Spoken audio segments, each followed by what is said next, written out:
دل والوں کی آنکھوں سے ایک دریا بہائے گا۔ اعوذ باللہ من الشیطان الرجیم، بسم اللہ الرحمن الرحیم۔ السلام علیکم ورحمۃ اللہ وبرکاتہ۔ تمام تعریفیں اس خدائے واحد کے لیے کہ جس کے قبضے میں دو جہاں کی بادشاہت ہے اور جو ہر چیز پہ قادر ہے۔ اس کے بعد ہمارا تمام تر درود و سلام ان پاک ہستیوں پر کہ جو وجہ تخلیق کائنات ہیں۔ میں بطول زہرا آپ کی میزبان قائم ٹی وی کراچی اسٹیشن سے آپ کے لیے پروگرام لے کے حاضر ہوئی ہوں، ذکر کربلا فکر کربلا، اور ہم جن کے ساتھ گفتگو کریں گے وہ آپ کی ہماری سب کی جانی پہچانی ہماری ذاکرہ بہترین اور شاعر اہل بیت ہیں اور اسلامک اسکالر بھی ہیں، جناب ڈاکٹر ثروت عسکری صاحبہ۔ السلام علیکم۔ وعلیکم السلام۔ کیسی ہیں آپ؟ الحمدللہ۔ آج تیسری محرم کے حوالے سے ہمارا پروگرام ہے اور تیسری محرم کے حوالے سے ہم بات کریں گے۔ تو آپ سے میرا سوال یہ ہے کہ امام حسین کے کربلا وارد ہونے سے متعلق آپ ہمارے ناظرین کو کیا بتائیں گی؟ بسم اللہ الرحمن الرحیم۔ السلام علیکم۔ سب سے پہلے قائم ٹی وی کینیڈا کے لیے میری بہت ساری نیک تمنائیں ہیں، نیک خواہشات ہیں، اس لیے کہ آپ لوگ اس وقت اس پریشانیوں کے دور میں، اس الجھنوں کے دور میں ایک بہت بڑا کام کر رہے ہیں۔ اللہ رب العزت آپ کی ان تمام تر کوششوں کا کو قبول مقبول فرمائے۔ اور کیونکہ محرم الحرام کی آمد ہو چکی ہے، لہٰذا میں آپ کی خدمت میں، آپ کی پوری ٹیم کی خدمت میں، خود امام زمانہ علیہ السلام کی خدمت میں، اللہ کے رسول صلی اللہ علیہ وآلہ وسلم کی خدمت میں، خوش شہزادی کونین جناب فاطمہ الزہرا سلام اللہ علیہا کی بارگاہ میں تعزیت اور تسلیت پیش کرتی ہوں اس عظیم ہستی کی شہادت کی جنہیں ہم امام علی مقام امام حسین علیہ السلام کہتے ہیں۔ اور جیسا کہ آپ کا یہ سوال تھا کہ امام حسین علیہ السلام وارد کرب و بلا ہو گئے، کیونکہ ہم نے مدینہ منورہ سے اس عظیم سفر کے بیان کا آغاز کیا کہ مدینہ منورہ سے امام علی مقام مکہ مکرمہ پہنچے۔ مکہ مکرمہ میں حج کے احرام کو عمرے سے تبدیل کرتے ہوئے 8ویں ذی الحجہ کو رخت سفر اختیار کیا اور آپ عراق کی جانب گامزن ہوئے اور منزلوں کو طے کرتے ہوئے وارد کرب و بلا دوسری محرم کو ہوئے۔ روایت یہ کہتی ہے کہ جب امام حسین علیہ السلام کربلا کی سرزمین پر وارد ہوئے تو روایت یہ کہتی ہے کہ امام نے تقریباً 7 گھوڑے تبدیل کیے مگر کسی گھوڑے نے قدم آگے نہیں بڑھایا۔ امام حسین علیہ السلام نے ایک مرتبہ کسی بوڑھے شخص کو جو کہ تجربہ کار تھا، عمر رسیدہ تھا، معمر تھا، اس کو بلایا اور اس سے پوچھا کہ اس سرزمین کو کیا کہتے ہیں؟ کسی نے کہا غازریہ کہتے ہیں، کسی نے کہا نینوا کہتے ہیں، کسی نے شط فرات کا نام بتایا، کسی نے کچھ کہا، کسی نے کچھ کہا، مگر کسی نے کہا کہ اسے کرب و بلا کہتے ہیں۔ جیسے ہی کربلا کا نام آیا، امام علی مقام امام حسین علیہ السلام گھوڑے سے نیچے اتر گئے اور بس اسی مقام کو امام حسین علیہ السلام نے اپنا مسکن قرار دیا۔ یعنی سرزمین کربلا جو تھی یہ امام حسین علیہ السلام کی جانب سے منتخب کردہ تھی، اور خود امام کی جانب سے منتخب کردہ نہیں تھی بلکہ اللہ رب العزت کی جانب سے منتخب کردہ تھی۔ پروردگار عالم نے اس سرزمین کربلا کا انتخاب فرمایا، بلکہ یہاں تک روایت میں آیا ہے کہ جتنے بھی انبیاء و مرسلین اس سرزمین کربلا، اس سرزمین عراق سے گزرے تو اس سرزمین کربلا سے گزرتے ہوئے انہیں مشکلات کا، مسائل کا، مصائب کا سامنا کرنا پڑا اور سب کو رونا پڑا، ان کی آنکھوں میں آنسو آئے، ان کی آنکھوں میں گریہ آیا۔ تو اسی وجہ سے اس زمین کو زمین کرب و بلا کہتے ہیں۔ بہرحال امام علی مقام امام حسین علیہ السلام نے اس سرزمین کربلا کو منتخب فرمایا اور اس سرزمین کربلا پر امام حسین علیہ السلام نے اپنے خیام کو نصب کروا دیا۔ اب امام حسین علیہ السلام نے جب خیام کو نصب کروا دیا تو عرب کی سرزمین پر پانی کی بڑی اہمیت ہوا کرتی تھی۔ یعنی جب بھی آپ تاریخ عرب کو اٹھا کر دیکھیں، تاریخ عرب کو پڑھنے کی کوشش کیجئے تو آپ کو معلوم یہ ہوگا کہ سب سے پہلے عرب جو تھے وہ ایک پانی کا ذخیرہ دریافت کیا کرتے تھے۔ جب پانی کا کوئی چشمہ، پانی کا کوئی تالاب، پانی کا کوئی ذخیرہ دریافت ہو جایا کرتا تھا تو اس کے ارد گرد خیمے بھی لگ جانے شروع ہو جاتے تھے اور اس کے بعد آبادی بھی ہونی شروع ہو جاتی تھی اور وہ آبادی بڑھتی چلی جاتی تھی اور اس طریقے سے ایک آبادی، ایک قریہ، ایک بستی، ایک چھوٹی سی کالونی بن جایا کرتی تھی۔ تو عربوں میں پانی کی بڑی اہمیت ہوا کرتی تھی۔ اب یہ مقام جسے ہم زمین کربلا کہتے ہیں، یہ جغرافی جغرافیائی طور سے بھی بڑی خوبصورت سرزمین تھی، اس لیے کہ یہاں پر نہر فرات بہہ رہی تھی، یعنی پانی یہاں پر موجود تھا، اور نہر فرات کے کنارے امام علی مقام امام حسین علیہ السلام نے اپنے خیموں کو نصب کروا دیا۔ امام حسین علیہ السلام نے جب اپنے خیموں کو نصب کروایا، کیونکہ برسبیل تذکرہ بات آ گئی ہے، لہٰذا بطول میں عرض کرتی چلوں کہ یہ پانی وہ پانی ہے کہ جسے ہمیشہ دشمنان اہل بیت کی جانب سے بند کیا گیا، اور اہل بیت اطہار کی جانب سے کبھی دشمن کے لیے بھی پانی کو بند نہیں کیا گیا۔ یہ دستور دنیا بھی ہے، یہ طریقہ بھی ہے، یہ زمانے کے آثار بھی ہیں، یہ اخلاقیات بھی ہیں کہ آپ کسی سے کھانا نہیں مانگ سکتے، لیکن آپ پانی بلا تکلف مانگ سکتے ہیں، پانی کا سوال کر سکتے ہیں۔ تو یہ ایک اخلاقیات کی روح سے بھی ہمیں بات نظر آتی ہے۔ تو امام حسین علیہ السلام اس گھرانے کے چشم و چراغ تھے، اس عظیم گھرانے کے چشم و چراغ تھے کہ روایت یہ بتاتی ہے کہ جب جنگ صفین میں معاویہ کا لشکر اور مولا کائنات حضرت علی ابن ابی طالب علیہ السلام کا لشکر آمنے سامنے تھا، تو پہلے مولا کائنات حضرت علی ابن ابی طالب علیہ السلام کا لشکر جو تھا وہ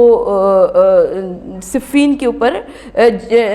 نہر فرات کے اوپر ان کا قبضہ تھا۔ جب تک حضرت علی کا لشکر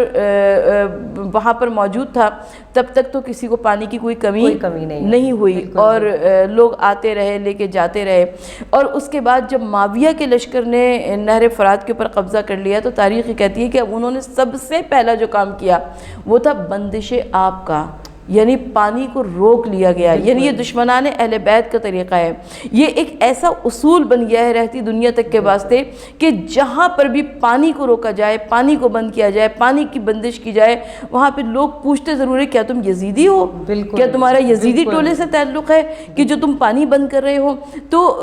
اور جب مولا کائنات کے لشکر نے دوبارہ نہر فرات پر قبضہ کر لیا تو اب ظاہر ہے معاویہ کے لشکر نے جو کچھ کیا تھا ان کو یاد تھا، تو اب لوگ معاویہ کے لشکر کے سپاہی جو تھے وہ گئے معاویہ کے پاس اور کہا کہ علی کے لشکر نے نہر فرات پر قبضہ کر لیا ہے۔ تو اب جو چپ رہے گی زبان خنجر لہو پکارے گا آستی کا، یہاں پر ہمیں وہ جواب نظر آتا ہے کہ جو دشمن کی زبان پر جواب آیا کہ معاویہ نے کہا کہ یاد رکھنا اگر علی کا لشکر پانی پر قبضہ کرے گا تو علی کسی کے لیے بھی پانی بند نہیں کریں گے، نہ اپنوں کے لیے بند کریں گے، نہ پرایوں کے لیے بند کریں گے، نہ دشمنوں کے لیے بند کریں گے، نہ بیگانوں کے لیے بند کریں گے۔ یعنی مولا کائنات حضرت علی ابن ابی طالب علیہ السلام کا یہ فیض و کرم تھا، تو اسی فیض و کرم کو آگے بڑھاتے ہوئے امام علی مقام نے نہر فرات کے کنارے ان خیموں کو نصب کیا۔ مگر اس سے پہلے کیونکہ فیض کرم کی بات آ ہی گئی ہے، لہٰذا ایک نقطہ میں اور عرض کرتی چلوں کہ جب امام حسین علیہ السلام عازم عراق تھے تو راستے میں آپ کا سامنا ہر کے لشکر سے ہوا۔ اچھا، ہر کا لشکر جو تھا وہ صحرا میں راستہ بھول چکا تھا، ان کے جانور جو تھے ان کی زبانیں پیاس سے باہر آئی ہوئی تھیں، جاں بلب تھے وہ پیاس کی شدت سے، اور امام علی مقام امام حسین علیہ السلام کے ساتھ عورتیں بھی تھیں، بچے بھی تھے، جانور بھی تھے، اور گرمی کا سفر تھا، دھوپ کی شدت تھی، عرب کا صحرا تھا۔ تو اب روایت یہ کہتی ہے کہ امام حسین علیہ السلام نے مشکیزوں کے دہانوں کو کھلوا دیا، کہا کہ سب کو سیراب کرو۔ لوگوں نے روکا، لوگوں نے منع کیا، کہا کہ فرزند رسول گرمی کا سفر ہے، عرب کی سخت گرمی ہے، دھوپ کی شدت ہے، اور بچوں اور عورتوں کا ساتھ ہے۔ امام حسین علیہ السلام نے کہا کہ نہیں، میں ساقی کوثر کا فرزند ہوں، میں علی ابن ابی طالب کا بیٹا ہوں، یہ ہو ہی نہیں سکتا کہ حسین کے سامنے کوئی پیاس سے جان دے رہا ہو۔ روایت یہ کہتی ہے کہ امام حسین علیہ السلام نے سواروں کو پلایا، پیادوں کو پلایا۔ حد تو یہ ہے کہ جانوروں کی یہ عادت ہوا کرتی ہے کہ ان کے سامنے جب پانی کا برتن رکھا جاتا ہے تو وہ ایک دفعہ میں سیراب نہیں ہوتے ہیں۔ تو امام علی مقام نے اپنے سپاہیوں کو حکم دیا، اپنے لشکر والوں کو حکم دیا کہ کئی مرتبہ ان جانوروں کے سامنے پانی کا برتن رکھا جائے تاکہ یہ سیراب ہو جائے۔ تو وہ حسین ابن علی جو کہ حر کے لشکر کو سیراب کرتے ہیں، وہ حسین ابن علی مقتل کربلا میں اب فرات کے کنارے اپنے خیام کو نصب کرتے ہیں، اور مجھے یقین ہے کہ انشاءاللہ تعالی امام حسین علیہ السلام کے در سے کوئی پیاسا واپس نہیں جائے گا۔ بہت خوب، آپ نے بہترین جواب دیا اور بہت تفصیلی جواب دیا۔ ناظرین، ہم ایک چھوٹا سا بریک لے کے آپ کے سامنے پھر واپس حاضر ہوتے ہیں۔ کربل کی کہانی جب کوئی بھی سنائے گا، کربل کی کہانی جب کوئی بھی سنائے گا، جینے کے واسطے تو سبھی چھوڑتے ہیں گھر، جینے کے واسطے تو سبھی چھوڑتے ہیں گھر، کچھ اور ہی طرح کی تھی ہجرت حسین کی۔ وقفے کے بعد ہم دوبارہ آپ کے ساتھ پروگرام ذکر کربلا فکر کربلا میں حاضر ہوئے، اور ہمارے ساتھ آپا ڈاکٹر ثروت عسکری بیٹھی ہوئی ہیں جن سے ہم سوال کر رہے ہیں۔ تو اب آپا، میرا آپ سے جو اگلا سوال ہے وہ حضرت حر سے ریلیٹڈ ہے کہ حضرت حر کا لشکر حسینی کی جانب آنا، اس کی ذرا آپ تفصیل۔ دیکھیں، یہ ایک بڑا انقلابی قدم ہمیں نظر آتا ہے، اس لیے کہ اس زمانے میں جب ہم واقعی کربلا سن 60 ہجری اور سن 61 ہجری کے حالات پر بات کرتے ہیں تو اس میں زیادہ تر افراد جو تھے وہ مفاد پرست تھے، زیادہ تر افراد جو تھے وہ ذاتی فائدہ دیکھ رہے تھے، موقع پرستی، مصلحت پرستی کا شکار تھے۔ لیکن اس میں ہمیں حضرت حر کا ایک کردار انقلابی کردار نظر آتا ہے، اس لیے کہ ایک جانب حضرت حر سے بڑا گنہگار کون ہے؟ آپ مجھے بتائیے، ان سے بڑھ کر کون گنہگار ہو سکتا ہے؟ اس لیے کہ حضرت حر نے اگر راستہ نہ روکا ہوتا تو امام حسین علیہ السلام کو مقتل کربلا میں گھیر کے نہ لائے ہوتے، کربلا میں لانے والے حضرت حر تھے۔ تو یہ ایک بڑا ہمیں واقعہ نظر آتا ہے حضرت حر کا۔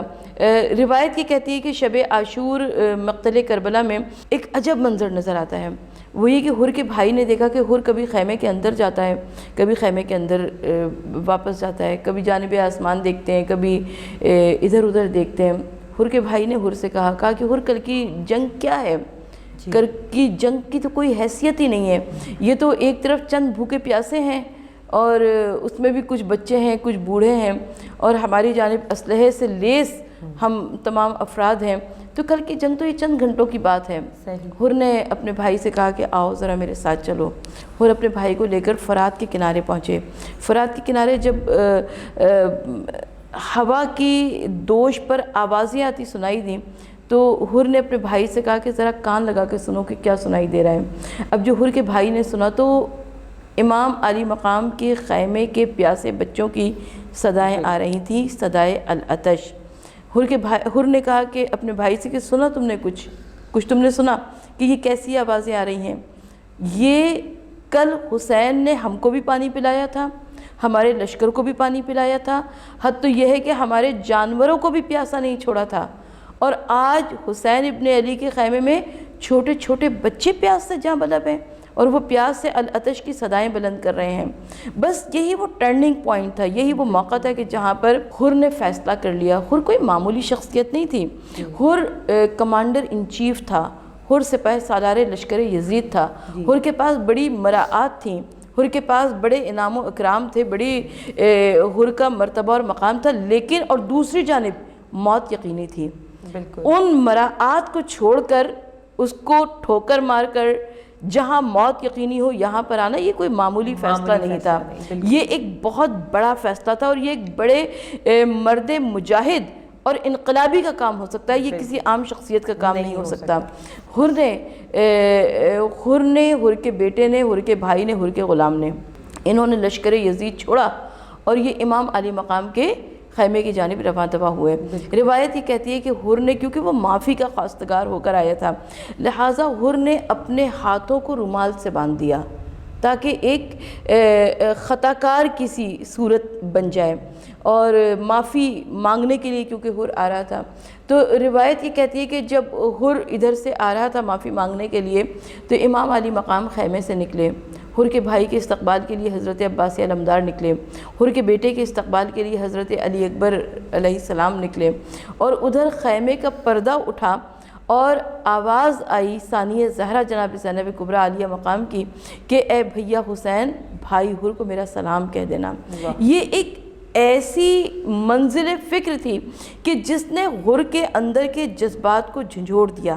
ظاہر ہے حر پہلے ہی ایک کشمکش کی کیفیت سے گزر رہے تھے، وہ کشمکش جو کہ درمیانے سفر میں امام علی مقام سے ملاقات کے بعد حر کے دل میں پیدا ہوئی تھی، اور یہاں تک کہ کربلا کے تمام دنوں کو گزارتے ہوئے شب عاشور کی آخری رات آ گئی، اور شب عاشور کی آخری رات میں جب حر نے ایک ایسا پیغام سنا کہ علی و فاطمہ کی بیٹی زینب کبریٰ پیغام سلام کا کہلا رہی ہے، تو بس حر کو تاب ضبط نہ رہی کہ میری شہزادی مجھے سلام کہلا رہی ہیں۔ اور اسی کے بعد روایت میں آتا ہے کہ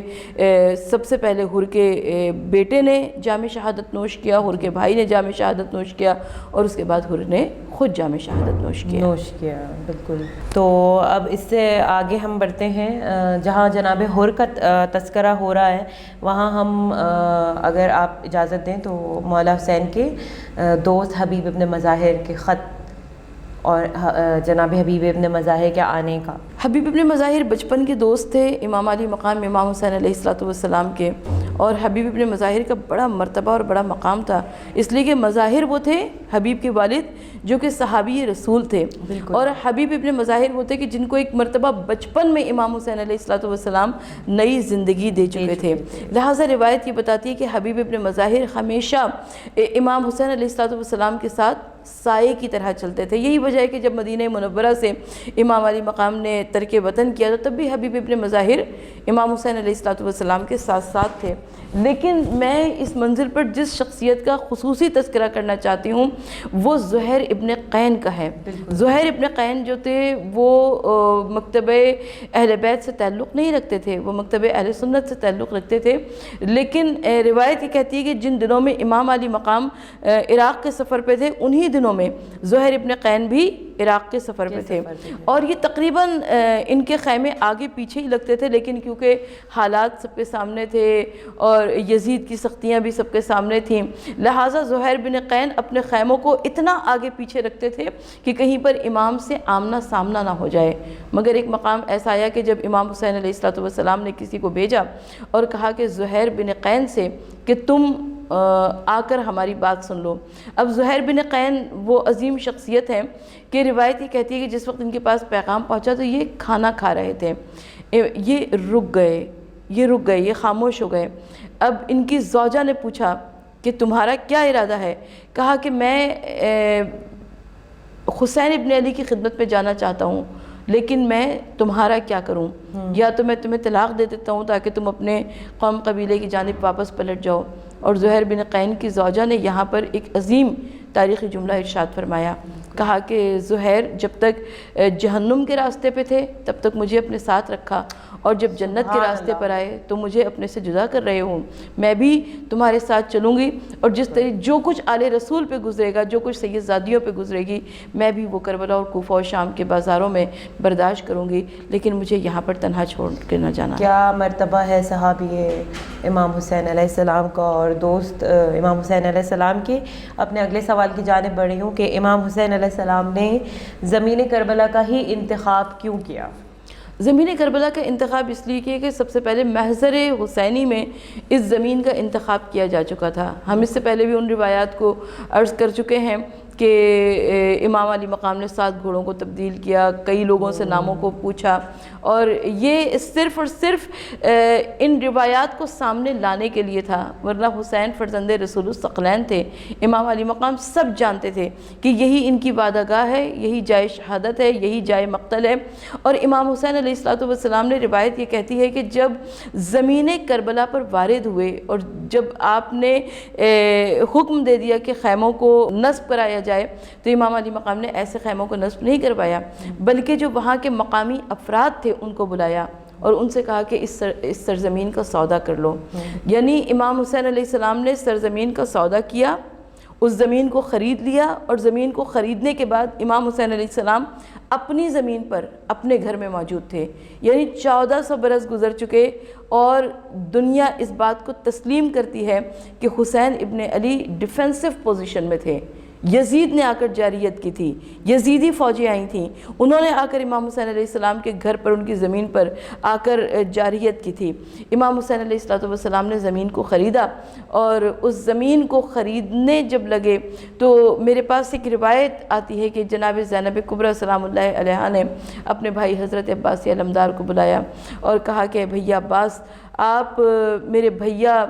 حسین سے کہیے کہ اس زمین کا قبالہ میرے علی اکبر کے نام لکھوائیں، اس لیے کہ دولہا بناؤں گی میں، دلہن بیاہ کے لاؤں گی، اور اکبر کے نام کی یہاں بستی بساؤں گی۔ اور حضرت عباس علمدار جب یہ پیغام لے کر امام حسین علیہ السلام کے پاس گئے تو امام حسین علیہ السلام نے سر کو جھکا لیا اور کہا کہ اے بھیا عباس، ہماری بہن زینب سے کہہ دو کہ ناشاد و نامراد زمانے سے جائیں گے، ایک قبر کی جگہ علی اکبر بھی پائیں گے۔ تو یہ وہ سرزمین کربلا ہے کہ جس کے متعلق روایت آتی ہے کہ جناب زینب کبریٰ جب ورود ہوا امام حسین علیہ السلام کا تو جناب زینب کبریٰ نے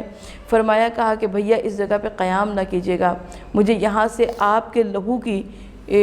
بو آ رہی ہے، اور میں رات کو تنہائی میں، رات کی تاریکی میں کسی کے رونے کی آوازوں کو سنتی ہوں، جیسے کوئی عورت،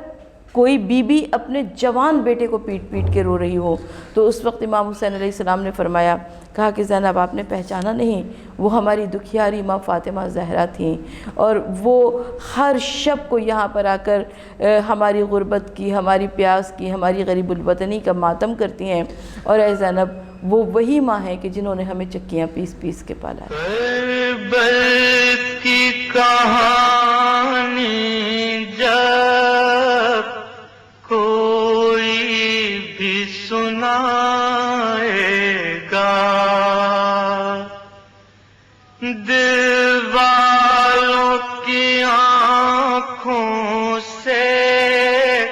ایک دریا بہائے